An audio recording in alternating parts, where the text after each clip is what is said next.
네, 안녕하세요. 어린이 현대미술교육연구소 BPC아트 대표 소영쌤입니다. 요즘에 이제 BPC아트가 유튜브를 조금 열심히 하려고 노력 중인데, 뭐 일주일에 한 개씩은 올려야지 하고 있어요. 근데 많은 분들이 아시겠지만, 어린이 미술교육 현장이 정말 바쁘면 사진, 영상 이런 거 찍을 시간이 없잖아요. 아이들 케어하느라고.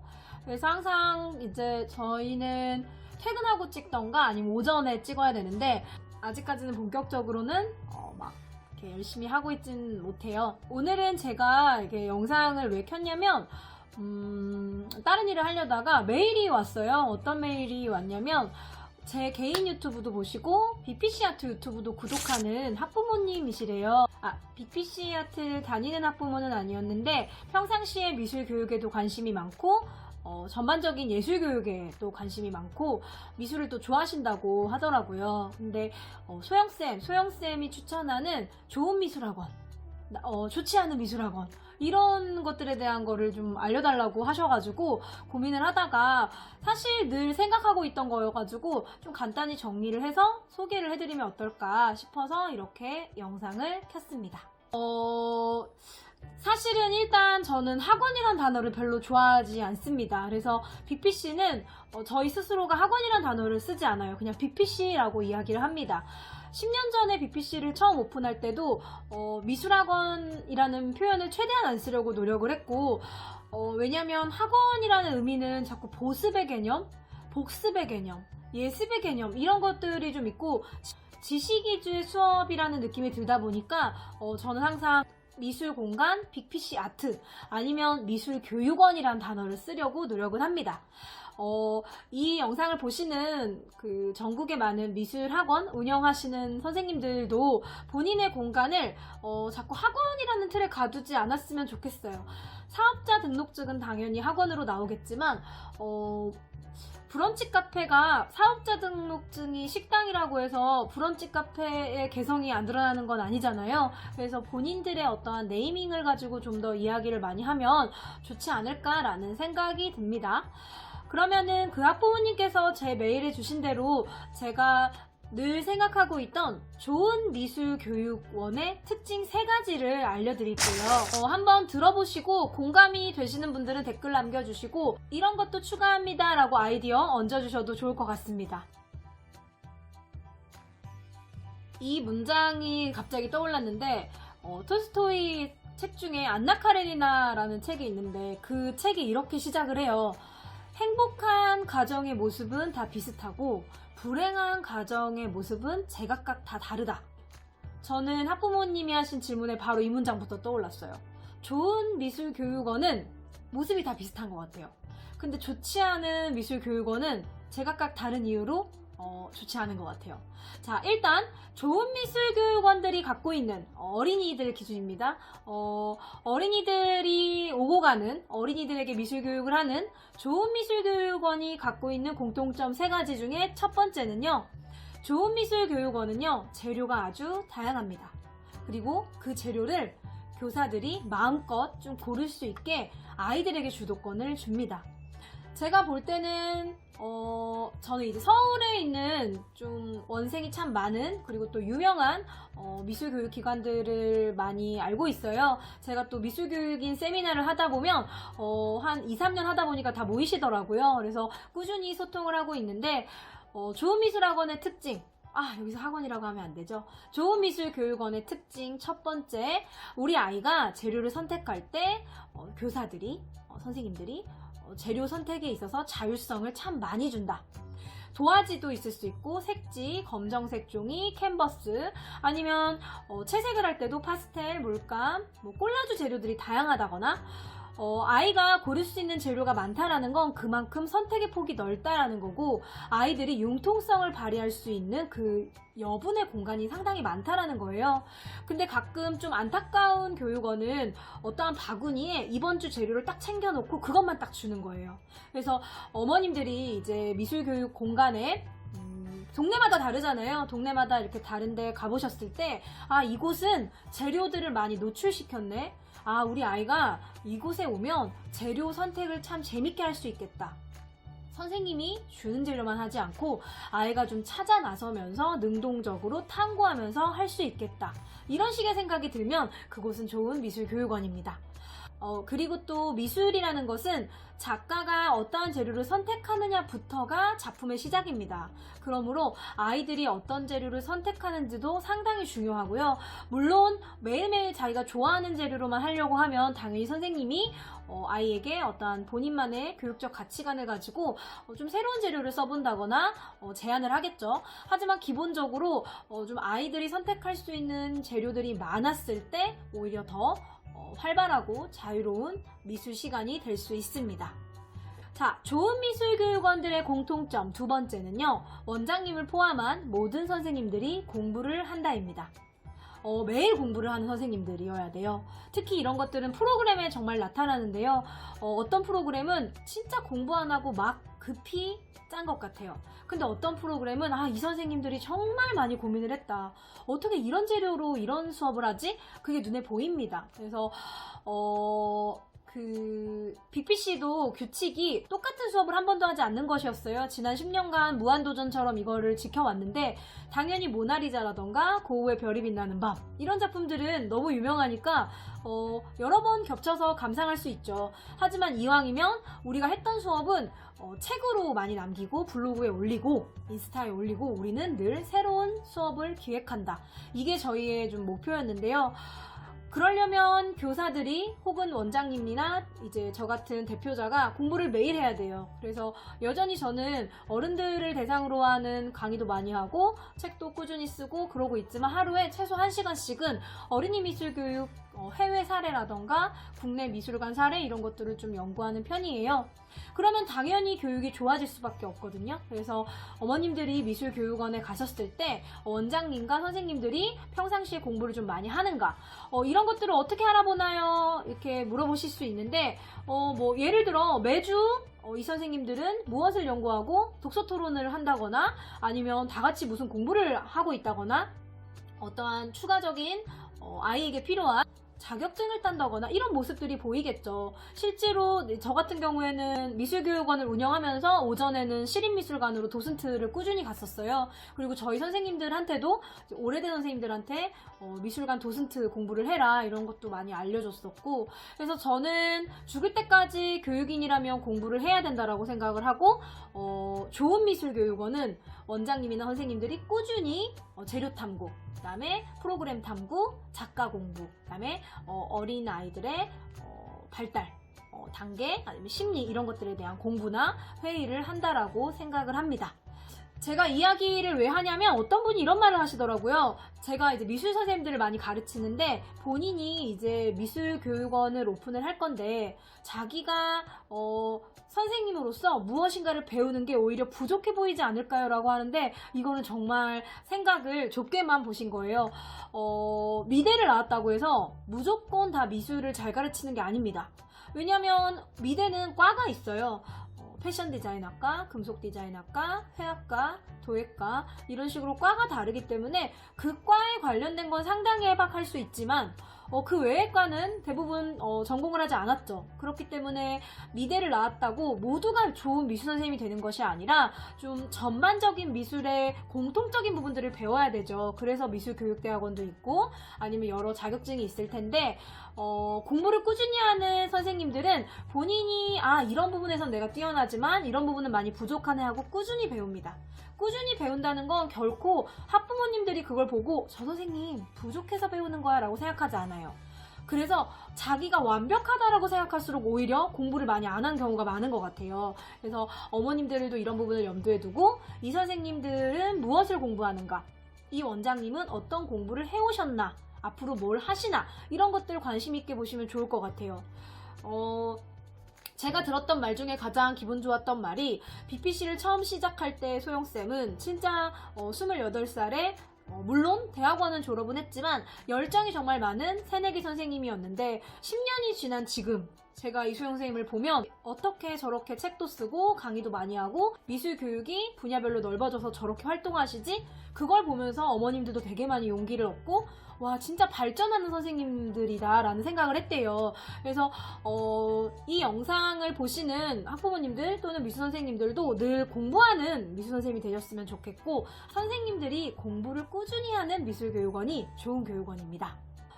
그 다음 세 번째는 열린 발문을 하는 교육원입니다. 이게 상당히 중요합니다. 교육학에서는 아이에게, 특히나 예술교육에 있어서는 정답이 없기 때문에 아이에게 자꾸 지식을 확인하는 질문만 하면 아이들이 위축될 수 있어요. 사실 이 화가의 이름이 무엇인지, 어느 나라 사람인지, 그 화가의 유명한 작품이 무엇인지 외우는 것은 중요하지 않습니다. 어른이 되면 많이 알게 돼요. 하지만 그 순간 이 아이가 작품을 보고 본인의 감정을 이야기하고 본인의 스토리를 이야기할 수 있는가가 되게 중요한데요. 그것들은 대부분 질문을 할 때 열린 질문을 하는 선생님이 있을 경우에 해당이 돼요. 예를 들어, 애들아, 해바라기는 노란색이지? 라고 물어보는 선생님이 있습니다. 이런 선생님보다는 해바라기가 꼭 노란색은 아닌 것 같아. 우리 자세히 봐보자. 아니면 해바라기는 무슨 색들로 이루어져 있어? 이렇게 질문을 넓혀주면 아이들이 선생님, 노란색만 있는 게 아니라 좀 갈색도 있어요. 주황색도 보여요. 줄기엔 연두색도 있어요. 아, 이건 썩었나봐요. 좀 검정색도 있어요. 라고 이야기를 하겠죠. 제가 생각할 때는 교사 자체가, 아니 원장님 자체가 늘 열려있는 질문을 하는가, 이런 것들이 상당히 중요해서 열린 발문을 하는 미술교육원이 좋은 것 같아요. 열린 발문이 습관화되어 있으면 미술 프로그램에도 그것이 많이 나타납니다. 겨울 풍경을 그린다고 해도 애들아, 겨울에는 눈사람이 있잖아. 눈싸움을 해야지. 이렇게 이야기하는 게 아니라 겨울의 숲은 어떨까? 겨울의 바다는 어떻지? 겨울의 바닷속은 뭐하지? 바닷속 생물들은? 겨울의 나무 밑엔 어떤 일이 벌어지지? 이런 식으로 계속 열려있는 발문을 하는 선생님들이 미술 시간에 아이들에게 재미있는 아이디어를 끌어낼 수 있어요. 물론 아이들은 창의력이 정말 많지만 내재되어 있죠. 근데 그것을 누구를 만나서 톡 건드려서 홍시처럼 팍 터트려주는가가 상당히 중요한데, 요 핵심이 바로 열린 발문을 하는 교사에게 있습니다. 그래서 어머님들이 이제 수업을 진행을 해보시잖아요. 보통 이제 체험 수업 이런 거 진행할 때 이 교육 공간은 아이에게 열린 질문을 하는구나, 아, 이런 식으로 생각할 수도 있겠구나 하면서 좀 파악을 해보시면 좋을 것 같습니다. 여기서 끝내려고 했는데 좋지 않은 미술학원의 공통점이 좀 몇 개 있습니다. 제가 이런 말을 하면 아마 또 어떤 분들은 싫어할 수도 있겠지만, 제가 솔직하게 말씀을 드리면 일단은 좋지 않은 미술교육원의 특징 중 첫 번째, 상에 연연합니다. 어머님들 상 다 좋아하시죠? 아이들이 막 미술상 받으면 뿌듯하시죠? 근데 한번 생각해보세요. 정말 우리 아이가 처음부터 끝까지 혼자 그렸을까요? 생각보다 선생님들이 도와줘서 상을 받은 건 아닐까요? 저는 기본적으로 아이가 혼자 그림을 시작하고 혼자 완성하는 능력이 문제 해결 능력이라고 생각을 하는데요. 한국은 심지어 미술이라는 분야에서도 초등학생에게 상을 좀 요구하는 학부모님들이 많더라고요. 그래서 제 주변의 원장님들이 뭘 힘들어 하냐면 자꾸 엄마들이 상을 받게 해달라고 한다고. 근데 그럴 때는 어머님들도 생각을 하셔야 돼요. 아이에게 진짜 당장 받는 미술상이 중요한 건지, 이 아이가 상을 안 받아도 혼자 그림을 완성해내는 능력이 있는 게 중요한 건지.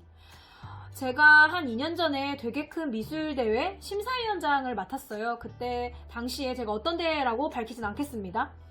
당시에 워낙에 나이가 많은 유아미술 교수님이 너무 획일화된 그 잣대로 심사를 본다고 해서 좀 제가 젊은 건 아니었어요. 제가 39인데 좀 젊은 새로운 미술교육인들이 평가를 했으면 좋겠다 해서 심사를 맡게 됐는데, 제가 생각보다 되게 예민하거든요. 예리하고. 한 10분 만에 제가 정말 많이 발견했어요. 그림을 싹 깔아놨는데 제가 진짜 충격을 먹었어요. 자동차였는데 아이들이 자동차 모양이 똑같은 게 계속 보이는 거예요. 정말 똑같았어요. 이거 먹지대고 그렸거나 따라 그렸다. 근데 배경은 숲, 바다, 땅, 우주 다 다르더라고요. 근데 이 미술 선생님들이 또 아이디어가 좋은 게 한 번에 접수하지 않으셨어요. 한 번에 접수하면 딱 들통이 나니까 부분 접수를 했어요. 근데 깔아놓고 한참 보다가 왜 똑같은 자동차가 계속 등장하지? 쫙 뽑아봤어요. 그리고 뒤를 딱 돌렸더니 어후, 같은 미술학원이었어요. 저는 그때 너무 충격을 받아서 어떻게 이렇게 됐지? 처음에는 이런 미술학원이 어떻게 존재할까? 상을 많이 받는다고 소문이 나야 그 동네에서 엄마들이 많이 보내는구나. 엄마 아빠들이. 근데 정말 현명한 부모님이라면 그 미술학원이 상을 많이 받게 해준다고 해서 많이 보내지 않을 것 같아요. 왜냐면 우리는 미술을 하는 이유가 무조건 대회에 나가서 상을 받기 위해서 하는 게 아니거든요. 전체적으로 아이들이 어른이 됐을 때 미술을 향유하고 미적 안목을 키우려고 하는 거예요. 그래서 사실 초등학교 때 상이 중요할 때가 있습니다. 자신감을 키워주기 위해선 중요한데 매번 미술대회에 나가서 상을 메달처럼 막 따내려고 하는 건 아이들에게 좋은 교육이 될 수 없어요. 실제로 우리가 모두가 알고 있지만 보상이 있는 활동은 좋지 않습니다. 정말 아이가 미술을 매력을 느껴야 되는 거죠. 어쨌든 그때 이후로 제가 생각을 했던 게 학부모님에게 잘 보이기 위해 혹은 학부모님이 상을 받게 해달라고 해서 그 말에 교사가 움직이고 아이들에게 똑같은 그림을 그리게 해서 상을 받게 하는 학원 좋지 않다라고 생각을 했습니다. 이 영상을 보시고 혹시라도 앞으로 그럴 계획이시라면 그런 활동을 많이 안 하셨으면 좋겠어요. 왜냐면 한번 교사가 많이 도와서 상을 받게 하면 그 학원은 계속 대회만 나가야 돼요. 근데 항상 정말 진심으로 좋은 미술 활동을 하고 좋은 미술을 탐구하고 작품을 감상하고 아이들이 미술을 사랑하는 공간으로 만들면 학부모님들 역시 상에 연연하는 학부모님들보다는 미술의 힘을 믿는 학부모님들이 많이 오겠죠. 어쨌든 그때 그런 걸 제가 많이 잡아내서 진짜 많이 다 잡아냈어요. 그래서 상당히 좀 여러 가지 생각이 들었는데 더 나아가서는 어떠한 생각에 이르게 됐냐면 이거는 학부모님들의 잘못도 있다라는 생각을 했습니다. 학부모님들이 상담을 할 때 겉으로는 저는 창의적인 미술 하게 해주세요 라고 말해놓고 뒤에 가서는 우리 애도 상 받았으면 좋겠어요. 우리 아이는 왜 아직 사람 쟤처럼 잘 못 그려요? 명암은 언제 넣어요? 이런 질문을 하다 보면 교육인도 흔들릴 수 있어요. 교육자가 자꾸 아이들의 그림을 고쳐준다거나 상을 받게 하는 미술로 흘러가게 한다거나. 그래서 이 영상을 보시는 학부모님들도 정말 우리 아이에게 상이 필요하다 이럴 때는 1년에 그냥 한 번 정도 선생님이랑 같이 의논을 해서 상이라는 게 중요한 건 아니지만 자신감 상승에 도움이 되겠다. 그리고 때로는 상을 받지 못해도 참가하는 데 의의가 있다. 이런 식으로 어린이 미술대회에 도전을 하셔야 되고 너무 어린 나이는 이거 대회 나갈 거야? 그러니까 우리 잘 그리자. 이런 말보다는 평상시에 그렸던 거 위주로 내보내도 좋을 것 같아요. 제가 정말 충격적인 말도 들었는데 미술교육원 아이들이 관두고 나면 작품이 남잖아요. 그런 것들을 돌려주지 않고 나중에 어떠한 대회에 다른 아이 이름으로 낸대요. 마치 그 아이 것처럼 고쳐서. 그러면 상을 받을 수 있잖아요. 그런 식의 마케팅을 하는 미술학원도 있다고 들어서 제가 믿지 않았지만 있다고 합니다. 너무 미술상에 연연하는 학원은 아이의 그림에 계속 손을 댄다거나 아이에게 자꾸 결과 중심적인 미술 수업이 된다거나 보상 심리가 발동이 될 수 있을 것 같아요. 그래서 이런 부분 좀 알고 계시면 좋을 것 같습니다. 저는 미술대회를 거부하진 않아요. 저희도 차일드 아트페어 이런 것들 했기 때문에. 하지만 매번 모든 미술학원이 미술교육원이 미술대회를 위해 수업을 하는 거는 좋다라고 생각하지 않습니다. 두 번째 좋지 않은 미술교육원의 예는요, 너무 인스타그래머블한 미술 수업? 그러니까 사진 찍기 좋은 미술 수업을 하는 곳? 저는 이런 곳들은 좀 한번 재고의 여지가 있다라고 생각을 합니다. 즉, 아이들은 사실 자유롭게 창작을 해야 합니다. 그래서 공간도 상당히 더러워질 수 있고요. 어지러질 수 있어요. 실제로 아인슈타인은 창의성은 너부러져 있는 공간 에서 나온다. 본인의 책상도 참 그랬죠. 이런 말 한 적도 있고, 교육학에서, 특히 미술교육학에서는 아이가 창의성을 발휘하려면 정말 편안하고 너저분하고 재료가 막 흐트러져 있고 그 안에서 아이들이 진주를 뽑아낸다라고 이야기하는 학자들이 정말 많아요. 그래서 너무 깔끔하고 너무 깨끗하고 순서대로 미술 수업을 해야 되고 이런 곳은 아이에게 오히려 좋지 않을 수도 있는 것 같아요. 물론 아이가 상당히 깔끔해서 깔끔하게 해주세요 라고 하는 경우는 예외인데 기본적으로 미술 시간은 동굴을 탐험하듯이 땅을 파보듯이 하늘에 뭐가 있는지 막 찾아보듯이 이런 식으로 하기 때문에 사진을 찍기 위해 예쁜 미술을 하기보다는 정말 아이 중심의 미술을 하는 곳이 좋겠죠. 그래서 너무 사진 찍기 위한 수업만 한다, 이런 곳은 저는 좀 재고의 여지가 있는 것 같습니다. 세 번째는 단답형으로 아이를 피드백하는 곳인 것 같습니다. 이 아이는 몇 학년인데 몇 학년처럼 잘 그려요. 1학년인데 4학년만큼 잘 그려요. 너무 착해요. 너무 얌전해요. 저는 이런 피드백은 미술 교육인으로서 전문성이 다소 부족하지 않나 라고 생각을 합니다. 왜냐하면 아이들은 상당히 다중지능적이기 때문에 어떤 아이는 자연탐구 지능이 발달할 수 있고, 어떤 아이는 공간적 지능이 발달할 수 있고, 어떤 아이는 자기 성찰 지능이 발달할 수 있어요. 근데 그냥 그 아이를 1학년인데 3학년 같이 잘 그린다, 1학년이지만 4학년 같이 얌전하고 집중력이 있다, 이런 식으로 판단을 하는 건 피드백 자체가 너무 단답형이고 아이를 되게 평면적으로 보는 것 같아요. 그래서 좋지 않은 미술교육원은 피드백이 아주 단순하고 단답형인 것 같아요. 반대로 생각해보면 좋은 미술 선생님들은 이 아이의 장점을 잘 캐치를 하겠죠. 때로는 이 친구가 미술 활동을 별로 좋아하지 않아도 미술 작품을 감상하는 것을 상당히 열심히 한다면 오히려 감상 부분에서 이 아이는 장점이 있다. 오히려 미술 작품을 상당히 자세히 보고 그 시간의 집중력이 매우 높게 발휘된다, 이런 식으로 피드백을 할 수도 있고요. 반대로 선으로 드로잉하기보다는 면으로 바로 색칠하는 걸 좋아하는 친구들은 상당히 담대한 성격이잖아요. 그림을 그릴 때 꼭 연필을 주고 연필로 시작해야 될 필요는 없잖아요. 그럴 때는 다른 친구들과는 다르게 스스로 바로 드로잉을 하고 색칠을 하는 이런 모습들이 상당히 대범하고 용기 있다, 이렇게 표현을 할 수도 있겠죠. 그래서 저는 좋지 않은 미술교육원은 피드백이 상당히 단순하고, 좋은 미술교육원의 선생님들은 피드백이 상당히 입체적이고 아이의 잠재성을 찾아준다라고 생각을 합니다. 오늘은 좀 빠르게 이렇게 좋은 미술교육원의 특징, 또 좋지 않은 미술교육원의 어떠한 특징들을 좀 이렇게 정리를 해봤어요. 미술교육원이 동네마다 참 다양한데요. 어머님들이나 아버님들이 미술교육원에 상담을 가실 때 이런 부분들을 좀 참고해서 가신다면 보다 우리 아이에게 편안하고 행복하고 의미 있는 미술교육원을 선택할 수 있지 않을까라는 생각이 듭니다. 그리고 또 한 가지 학부모님들에게 하고 싶은 말은, 아이가 미술이나 피아노, 태권도를 배우고 싶다라고 했을 때 그럼 아이에게 물어보는 거예요. 적어도 이거를 시작하려면 6개월은 엄마는 배워야 된다라고 생각해. 엄마나 아빠는. 근데 네가 하루 하고 재미없다고 안 하고 다음날 또 하고 싶어 하면 그건 안 돼. 이유는 요즘엔 이제 아버님들이나 어머님들이 아이의 이야기를 상당히 잘 들어주세요. 근데 이제 미술 같은 경우에는 사실 미술도 쉬운 미술이 있으면 어려운 미술이 있고, 재밌는 미술이 있으면 좀 그 아이에게 재미없었던 미술 시간도 있을 거예요. 아이마다 좋아하는 게 다르니까요. 하지만 미술 선생님들은 좋아하는 것만 해주는 것이 아니라 때로는 디자인적인 감각을 키우기 위한 수업, 때로는 협동심을 발휘하는 수업, 이런 것들을 구상을 해놓으셨을 텐데 아이가 하루 만에 재미없어, 나 끊을 거야, 엄마 끊어줘, 그렇게 말했다고 해서 어머님들이 바로 끊어주고, 그래 그럼 다음에 뭐 할 거야? 테니스 할까? 바둑 할까? 그런 식으로 바꾸면 아이는 항상 그냥 재미있을 때만 딱 하고 맙니다, 이 활동을. 그래서 저희도 늘 상담 때 이야기하는 게, 적어도 아이가 미술을 시작을 할 때는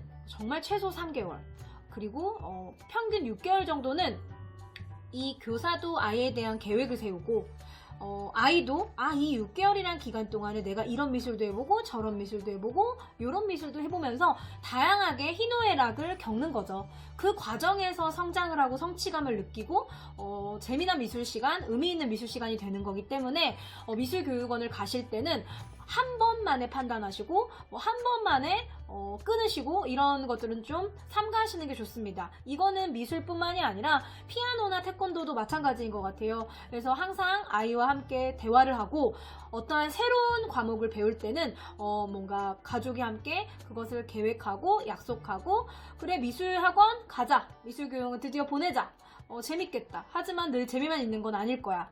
때로는 너 사람 그리는 거 어려우니까 어려운 날도 있을 거고, 되게 신나는 날도 있을 거고, 때로는 작품을 망치는 날도 있을 거야. 그런 식으로 부모님들이 그걸 알고 아이에게도 함께 이야기를 하면서 좀 기간을 두고 미술교육원을 보내셔야 아이에게도 선생님에게도 좀 더 의미 있는 시간이 될 것 같아요. 오늘 영상이 도움이 되셨다면 댓글도 남겨주시고 궁금한 점들 제가 영상 아래 그 메일 주소 남길 테니까요. BPC 메일이나 혹은 댓글에 남겨주시면 좋을 것 같습니다.